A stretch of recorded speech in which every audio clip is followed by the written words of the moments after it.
the rise of surveillance technology always means the decline of freedom.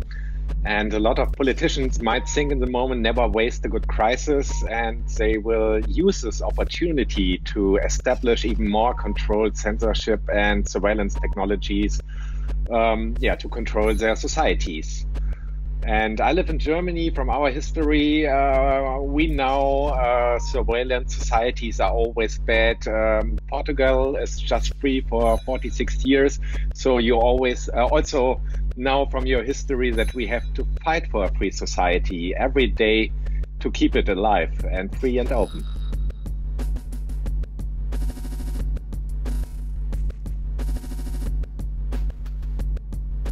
I think especially biometric camera surveillance systems are now being established to control public spaces, and I believe they will be used after this crisis to control every kind of society, and especially in the repressive regimes. But we also have some technology which might be useful in the moment. For example, in Germany, we debate a lot contact tracing apps to detect possible chains of infections of the coronavirus. This might be useful when the argument is always brought by scientific experts who have more knowledge about epidemics than I do have. But we should take care that these corona tracing apps must be voluntary. They must be used to guarantee the anonymity of the usage, and all these tools must be open source, so independent scientific experts and independent researchers can take a look into the source code and take a look if data protection and IT security are guaranteed. Then we might be using these apps to detect these chains of infections.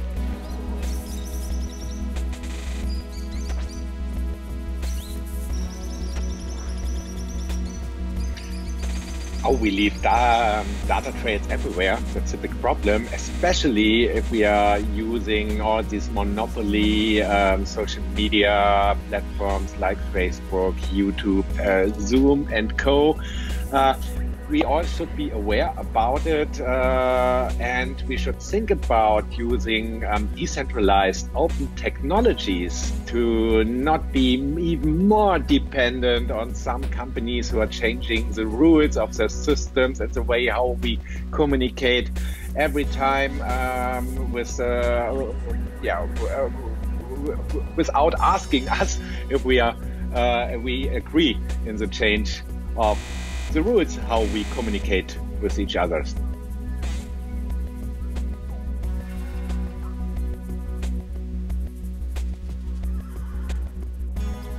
A lot of people are now using digital technologies to help each other, to collaborate online, to bring culture online. I know it especially from Germany, but also from the Boom Festival. A lot of artists can't play live in the analog world for the next month. We can't do festivals, so there are lots of innovative ways for creators and artists to use these technologies to do art, to play music, to do live DJ sets, and this is a positive outcome, I would say. And I hope we use this crisis to establish and create even more decentralized open platforms to have an alternative to all these monopolies from Silicon Valley and from China.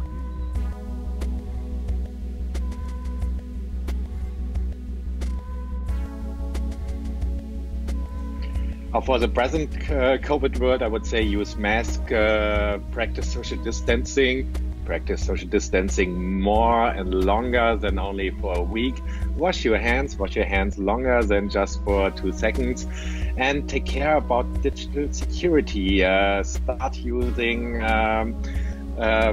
messengers with encryption, for example, the Signal messenger instead of WhatsApp. Try to find alternative platforms to do video conferencing. There are a lot of free and open tools outside which have privacy pre-installed settings. We all should use it and fight for a better digital and analog world.